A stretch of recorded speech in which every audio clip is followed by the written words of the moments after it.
What's the difference between a transfer on death deed and a joint tenants with rights of survivorship? With a transfer on death deed, you maintain full ownership of that property. You can do with it as you please. So you can take loans against it, you can sell it, you can rent it out, you can refinance it, you can renovate it, you can do whatever you want because you maintain full ownership of that property.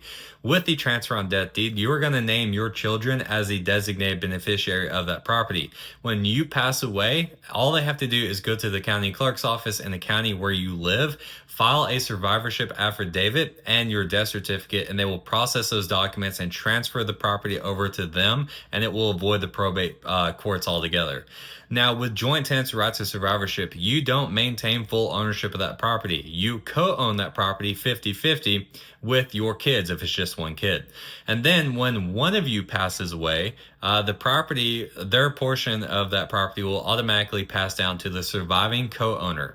And so again, all I have to do is file the survivorship affidavit and the death certificate, and the courts will transfer that portion of the ownership down to the surviving co-owner. So the difference between them really is the ownership structure. The transfer on death deed, you maintain full ownership. All that you do is list a designated beneficiary. With the joint tenants' rights of survivorship, you co-own that property, and when one of you passes away, your half of the property transfers over to the surviving owner. If you want help setting this up, click link in the bio, fill out the form, and schedule a time to talk some more.